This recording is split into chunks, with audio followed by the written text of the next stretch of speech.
Hi everyone.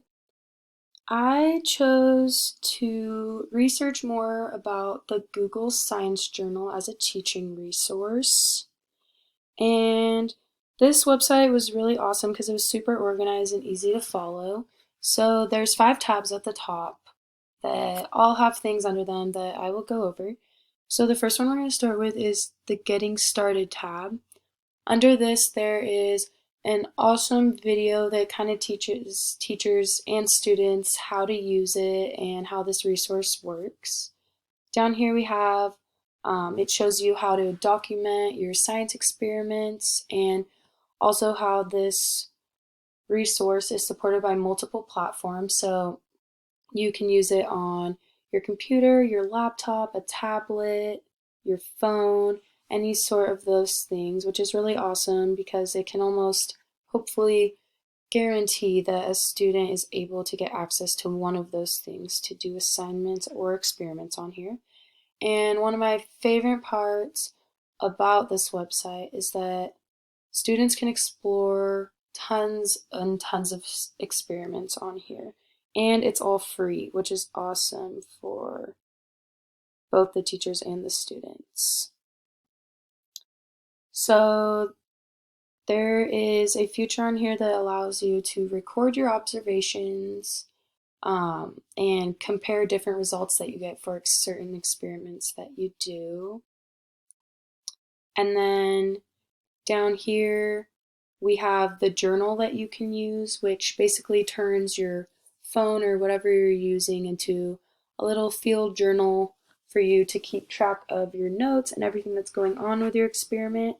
And there are different genres, if you will, of science experiments you can do, whether that's art or working with kinetics and or technology. So there's lots to choose from. I will get into that later under the second tab. And then it's really cool for teachers because you can use it to elevate your lesson plans. So if you have a lesson plan already put in place that you know you want to use, you can make it more exciting by filtering what you want and finding something specific to your needs to elevate that lesson plan and make it more engaging and fun for your students. So we're going to go back up to the top here and click the Experiments tab. This was my favorite part of the website because there's just so many fun ones to choose from. It makes me want to do all of them. So basically, you can click on this, and I already pre-chose some to go over, but we have different levels. So there's beginner, intermediate, and advanced. I just went ahead and chose the beginner level for now to give you guys an idea of what that might look like. For the equipment, you could do phone only, which might be hard because some students might not have a phone, but that's always an option. And then basic materials, which I chose because I think that more students would have access to these materials. And then advanced, so you might want to use that in like a classroom where you know what materials you have and it's guaranteed that all the students will have access to those. There are different authors. I wasn't really familiar with all of these, so I didn't really choose one that I wanted, but I'm sure they're all awesome. And then the duration, I just went ahead and chose 30 minutes or less because we're not here for that long. And they have an option for you to do an hour or even longer if you want to do longer home activities and have them report back to you. There's also different features over here. So one that, or two that I thought were really cool with what's going on, what we're dealing with today, is you can make it outdoors friendly. So if you want to have them do experiments to get them outside and moving, you have that feature to choose from. And then you also have the do at home, which is really cool for everything going on right now because obviously they cannot be in the schools right now. So that is a cool way to keep them doing things and learning at home. So I picked those certain filters that have the blue check marks on them. And if you scroll down, these are all of the ones that are filtered by that. And there's tons. They just keep going and going. Um, One that I thought was really cool that stood out to me because I've actually done this before twice was there's an egg drop experiment. You guys might be familiar with this. I feel like we all had the same childhood pretty much. So a lot of us have done this, but um, This one is an hour to complete, but you can make a classic egg drop, or they also do, instead of an egg, you will drop your phone, which I thought was really funny, but you also need to make sure kids don't break their phone. But that was kind of funny. A lot of the experiments, if you choose the phone future, have to do with different experiments using your phone, like this one, the fluid translucency was really cool. Yeah, a lot of them use your phone to record stuff.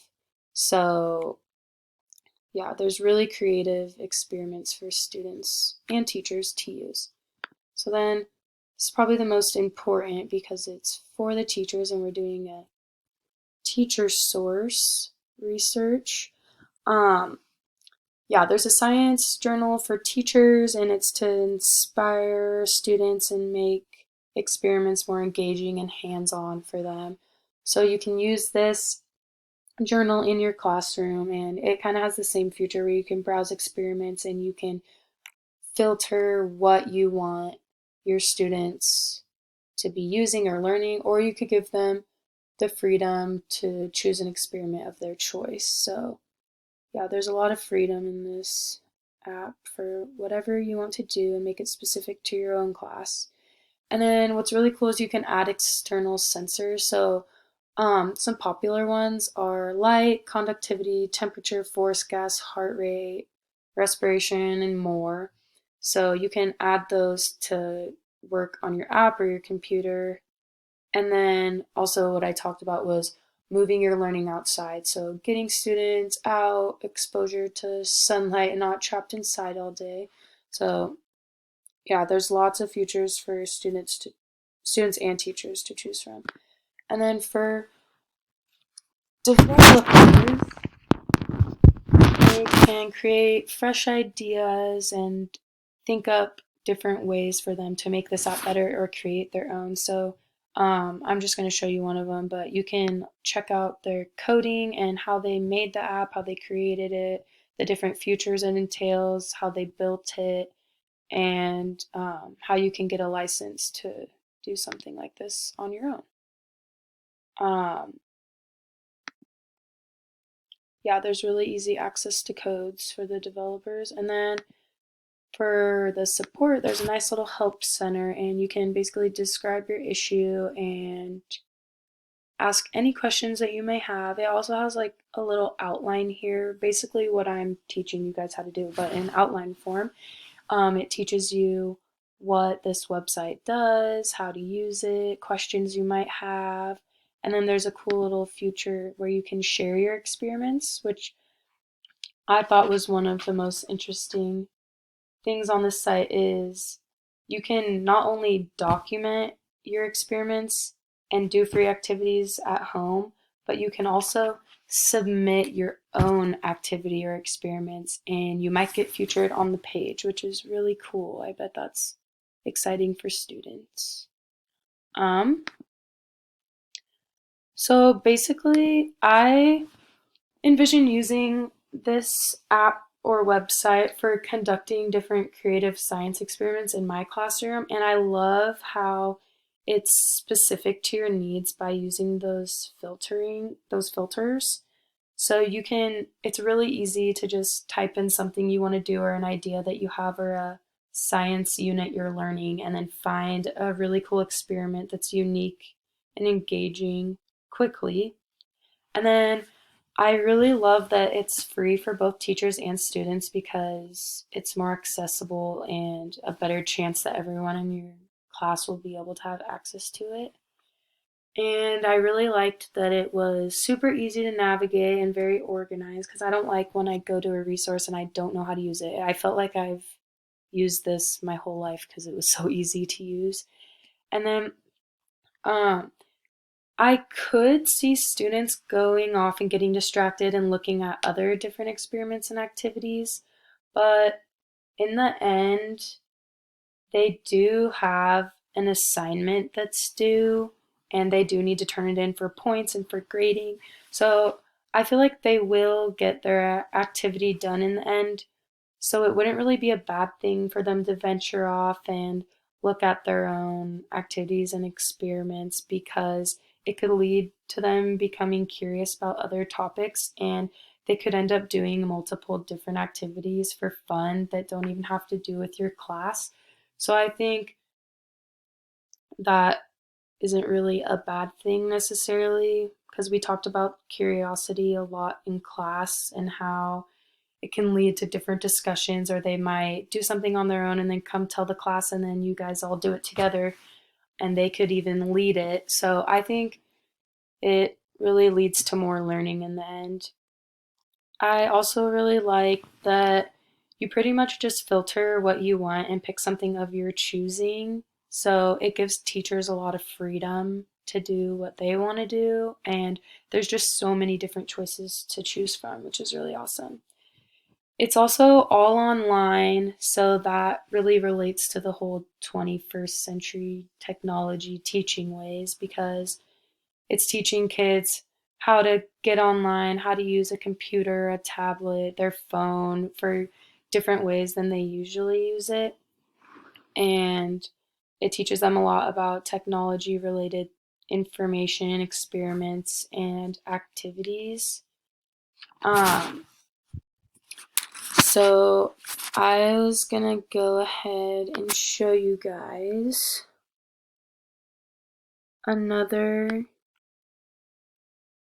experiment. Where did it go? Oh, here it is. This one looked really fun. That's why I kind of wanted to save it for last to talk about. Um, oops.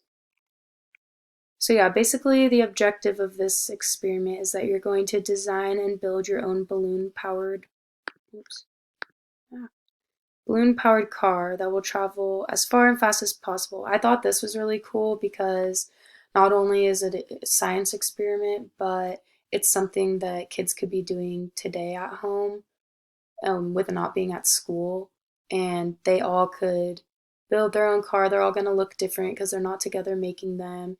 It requires them to be outside, hopefully. I would hope no one would do this inside, but it's physics related. You can do it with a smartphone, to record your data or take videos of it, send pictures in. So I thought this looked really fun, and the time required, it only takes 2 to 5 days, so it could be like a weekly science experiment. You could choose like one a week for your kids to do during this time, and it doesn't really cost much. You can use things around your house that you find, or plastic bottles, stuff you like. It really requires them to be creative and use this as a learning experience. So that was something that I thought was really fun. And then it also shows the credits for all of the experiments, where they got it from, gives the people credit for creating it. And yeah, and then it also has some cool videos at the bottom of each experiment that's kind of related to the same thing, like building or whatever you may be doing. So yeah, that was a little example that I wanted to show you guys, but yeah, I overall really, really love this website and definitely see myself using it in my future classroom. So I hope you guys learned more about the Google Science Journal and will use it in your classrooms too one day. Bye.